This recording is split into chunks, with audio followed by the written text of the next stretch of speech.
तो hello friend, Radhe Radhe. लेके आई हूँ बहुत बड़ी ब्रेकिंग न्यूज़। तो वीडियो को बिना स्किप करे देखिएगा, वीडियो को पूरा वॉच कीजिएगा। और सुनाने वाली हूँ आज पराशर सर को, जो हेमंत पराशर सर, जो सीमा हैदर के फर्स्ट वकील थे, जिन्होंने इनकी बेल करवाई थी। उन्होंने किए बहुत बड़े बड़े खुलासे। मीडिया वालों के भी कान खड़े हो गए कि ये इन्होंने क्या बोल दिया। सीमा हैदर को पहलगाम से जोड़ दिया कि ये 100% वहाँ निकलेगी। तो भाई बहुत बड़ी ब्रेकिंग न्यूज़ देने वाली हूँ, वीडियो को बिना स्किप किए देखिएगा और वीडियो को बिल्कुल भी ना स्किप कीजिएगा। हेमंत पराशर ने बड़े बड़े कर दिए बड़े खुलासे।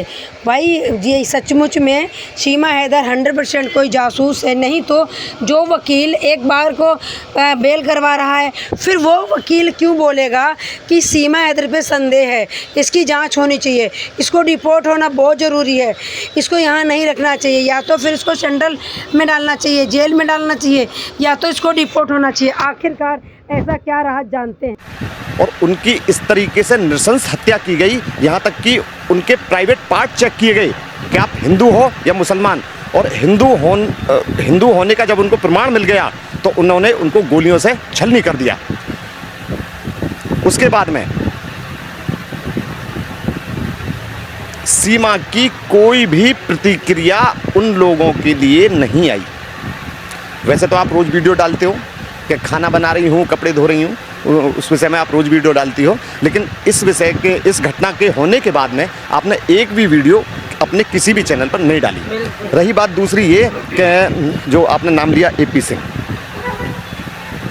कि उसको नागरिकता दिलवाने के विषय में या उसका घटना से संबंध होने के विषय में मैं आपको बता देना चाहता हूँ कि जो वो वक्तव्य जारी कर रहे हैं कि सीमा को नागरिकता मिलेगी, तो मैं बता देना चाहता हूँ अपनी तरफ से, सीमा को कतई भी भारतीय नागरिकता नहीं मिलेगी।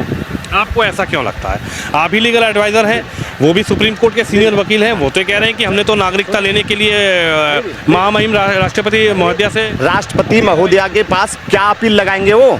राष्ट्रपति महोदया के पास कब अपील लगाई जाती है? किसी व्यक्ति को, किसी अपराधी को आजीवन कारावास हो गया हो या उसको मृत्युदंड दे दिया गया हो, वहीं राष्ट्रपति महोदया के पास दया याचिका लगाई जाती है। सीमा को कोई आजीवन कारावास की सज़ा नहीं हुई अभी, या उसको मृत्युदंड नहीं हुआ, क्या याचिका लगाई है उन्होंने, बताइए। और यदि याचिका लगाई है तो उन सारी बातों को सार्वजनिक कीजिए ना। कह रहे हैं कि भाई हम तो ये चाहते हैं कि सीमा यहाँ रहे, अगर सीमा यहाँ से चली गई तो सीमा के साथ वहाँ घटना घट सकती है, सीमा को मार देंगे। सीमा पाकिस्तानी नागरिक है, उसको पाकिस्तान डिपोर्ट किया जाएगा। और मैं बता देना चाहता हूँ, जिस तरीके से पहलगाम हमले के बाद में प्रधानमंत्री नरेंद्र मोदी जी द्वारा जो आदेश दिया गया है कि जिनके पास वीज़ा है उन लोगों को भी वापस पाकिस्तान भेजा जा रहा है, तो ये तो इलीगल रह रही है, अवैध नागरिक है पाकिस्तान की। तो मैं तो कह रहा हूँ कि सबसे पहले सीमा को वापस पाकिस्तान डिपोर्ट किया जाए। और अगर पाकिस्तान डिपोर्ट, यदि जो न्यायिक प्रक्रिया चल रही है इसकी, न्यायालय में जो इसका वाद योजित है, उस प्रक्रिया को पूरा होने तक यदि इसको भारत देश में रखना मुनासिब समझते हैं तो कम से कम सीमा हैदर को रबूपुरा से हटा करके डिटेंशन सेंटर में भेज दिया जाए। ये मेरी आपके माध्यम से प्रधानमंत्री नरेंद्र मोदी जी से अपील है। लेकिन वो तो कह रहे हैं कि सीमा अब सचिन की वाइफ हैं, सीमा अब सचिन की पत्नी है, सीमा अब सचिन मीना बन चुकी हैं, सीमा एक बेटी की मां बन चुकी हैं, जो बेटी भारत में पैदा हुई है, जिसको यूपी गवर्नमेंट ने बाकायदा भारतीय नागरिकता दी है। सुनिए, मेरी बात सुनिए आप। सीमा पाकिस्तानी महिला है, सचिन भारतीय पुरुष है, इनके बेटी पैदा हुई, तो बेटी की नागरिकता कहाँ की रहेगी? भारतीय नागरिकता। तो बेटी की तो नागरिकता भारतीय है। और जो जिस बेटी के होने की जो दुहाई दे रहे हैं एपी सिंह साहब कि अब तो इसको बेटी हो गई है, तो पहले क्या होता था जनाब कि जो पाकिस्तानी जो महिला थी वो भारत में आई और भारत में गर्भवती होने के बाद में जब उनको बच्चा हो जाता था तो उनको भारत की नागरिकता मिल जाती थी। लेकिन ये कानून बहुत समय पहले खत्म किया जा चुका है। वो भी सुनो, उन महिलाओं को नागरिकता मिलती थी जो वैध तरीके से भारत में आई हैं।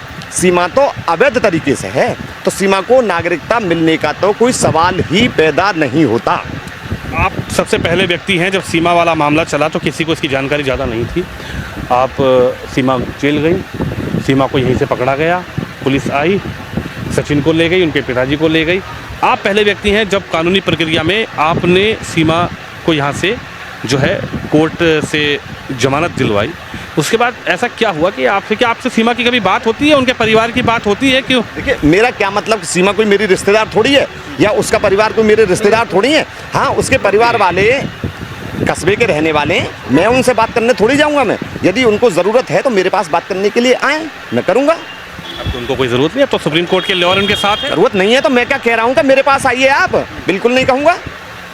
पर जो वो कह रहे हैं, जो आप बता रहे हैं कि सुप्रीम कोर्ट के लॉयर हैं, तो वो उनको नागरिकता दिलवाएं। और अगर वो दिलवा रहे हैं तो वो मुझे भी तो बताएं किस कानून के तहत सीमा को नागरिकता मिलेगी। मानवता के आधार पर मिलेगी। मानवता के आधार पर नागरिकता कैसे मिल जाएगी?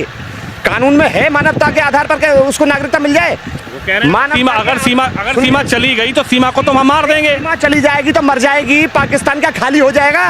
बताइए मुझे। सीमा, अरे वहां चली गई तो उसका साथ क्या होगा? जो भारत के अंदर जो पहलगाम में 26 लोग मरे, उनके बारे में क्या कहोगे आप? अरे संवेदना है उनके लिए। अरे संवेदना ही है, इसके लिए क्या संवेदना है? ये इल्लीगल है, अवैध नागरिक है। और मैं मानता हूं कि हो सकता है यदि हमारी केंद्र सरकार और उत्तर प्रदेश सरकार इसकी गहनता से जांच करे तो मैं बता रहा हूं कि सीमा के भी तार पहलगाम हमले से जुड़े हुए निकलेंगे। आप एक लॉयर हैं, एक बड़ी बात कह रहे हैं, एक वकील हैं आप कह रहे हैं कि एक लॉयर ये कह रहा है कि सीमा की गहन जांच हो तो कहीं ना कहीं गहन जांच हो। मैं कह रहा हूं सीमा की गहन जांच हो। लेकिन उनके जो वकील हैं वो तो ये कह रहे हैं कि सीमा कानून में विश्वास रखती है, सीमा सरकार में विश्वास रख रही है, सीमा मुख्यमंत्री में विश्वास रखी है, सीमा प्रधानमंत्री में विश्वास। मेरी बात सुनिए, अगर और 4-5 महिला और आ जाएं, अवैध तरीके से पाकिस्तान की भारत के अंदर आ जाएं महिला, और वो मोदी जी जिंदाबाद और योगी जी जिंदाबाद करने लगे तो क्या उनको नागरिकता मिल जाएगी? क्या मोदी जी और योगी जी भारत के कानून से ऊपर हैं? जो हमारे संविधान में लिखा हुआ है क्या उससे ऊपर हैं? जो हमारा नागरिकता कानून है उसी के तहत किसी भी व्यक्ति को नागरिकता मिलेगी, ना कि मोदी जी जिंदाबाद और योगी जी जिंदाबाद करने से या मानवता के आधार पर कोई भी नागरिकता नहीं मिलेगी। देखिए साहब, आप भी कानून के जानकार हैं, एपी सिंह साहब भी कानून के जानकार हैं, मैं उनका भी इंटरव्यू करता हूं। आप भी कानूनी पहलू को समझ रहे हैं, वो भी कानूनी पहलू को समझ रहे हैं, लेकिन मुझे ये समझ नहीं आ रहा कि एपी सिंह साहब जो हैं वो ये कह रहे हैं कि साहब नागरिकता मिल जाएगी, हमने राष्ट्रपति महोदया के पास इनकी एप्लीकेशन लगाई हुई है, आप ये कह रहे हैं कभी नागरिकता मिले। मैं कह रहा हूँ कि राष्ट्रपति महोदया के पास, मैंने आपको पहले ही बता दिया कि याचिका लग ही नहीं सकती, वहां पहुंच भी नहीं सकते। डॉक्टर एपी सिंह साहब क्या झूठ बोल रहे हैं? उन्होंने एप्लीकेशन लगाई होगी, पूरी दुनिया को, मीडिया को बोल रहे हैं कि हमने एप्लीकेशन लगाई, एटीएस में सीमा के कागज हैं, पुलिस के पास सीमा के। मेरी बात सुनिए, क्या एटीएस को एपी सिंह ने कागज दिए थे? बताइए, क्या गृह मंत्रालय में एपी सिंह ने कागज दिए थे? और यदि कोई कागज उन्होंने दिया है तो उसको सार्वजनिक करो ना, सार्वजनिक करिए आप। क्या पता कानूनी पहलू हो। अरे कानूनी पहलू यार, मैं बता रहा हूं आपको, कोई भी कागज सीमा के संबंध में, नागरिकता के विषय में राष्ट्रपति महोदया के यहाँ नहीं है। आपको ऐसा क्यों लग रहा है कि सीमा यहाँ नहीं रहेगी? देखिए, भारत के कानून के अनुसार मैं कह रहा हूं कि सीमा भारत के अंदर नहीं रहेगी, नहीं रहेगी, नहीं रहेगी। रह रही है ना, 3 साल हो गए। 2023 में आप ही ने 2023 में आप ही ने जमानत दिलवाई, 24 आ गया, 25 आ गया। मेरी बात सुनिए, जमानत दिलवाई है मैंने, लेकिन मैंने जमानत दिलवाने के बाद में ही मैंने सीमा से कह दिया था कि सीमा जी आपको एक ना एक दिन वापस पाकिस्तान डिपोर्ट होना पड़ेगा। लेकिन जाना तो वो भी नहीं चाहती। अरे जाना नहीं चाहती, कानून के तहत उसको जाना पड़ेगा। मैं बता रहा हूं आपको, लिख लेना मेरी बात को, आज की बात को। कानून के तहत सीमा को वापस पाकिस्तान जाना पड़ेगा, चाहे पाकिस्तान में उसका और उसके बच्चों का कोई भी हश्र हो। इस बात की गारंटी और जिम्मेदारी हम पर नहीं है। पाकिस्तान के सारे लोगों की जिम्मेदारी क्या भारत ने ले रखी है? वो जिंदा रहे। तो आप लोगों ने सुना पराशर सर को कितने बड़े बड़े खुलासे कर दिए कि सीमा हैदर को डिपोर्ट करना बहुत ज़रूरी है, कि सीमा हैदर हमारे भारत के लिए ख़तरा है। जब से आई है ये महिला ड्रामे पे ड्रामे कर रही है, रोज़ वीडियो बनाती है, सुबह उठ के कभी खाना बनाने की, कभी नहाने की, कभी धोने की। बट जब हमारे भारत में 27 लोग मार दिए गए बेगुनाह, बेचारे घूमने के लिए गए थे, उनका कोई गुनाह नहीं था, कोई कसूर नहीं था, वो भी कश्मीर में, अपने भारत में, कहीं विदेश आदमी घूमने जाता है, वहाँ से सही सलामत आ जाता है। पर ये लोग तो अपने देश में थे, इनके ऊपर इतना बड़ा हमला हो गया, आक्रमण हो गया। तो सीमा हैदर को हम भारत में नहीं रखना चाहते हैं। सीमा हैदर ने एक भी वीडियो बना के नहीं दुख जताया, ना ही कोई स्टेटमेंट दी। तो इस महिला का रहने का मेरे भारत में कोई हक नहीं है। तो सीमा बचाओ, देश बचाओ। तो भाई कुछ ना कुछ ज़रूर है ताल में काला, नहीं तो हेमंत परासर बिल्कुल भी नहीं इतना बड़ा स्टेटमेंट देते। तो सीमा हैदर के सारे खुलासे, सारे राज बाहर ले आए हैं वो।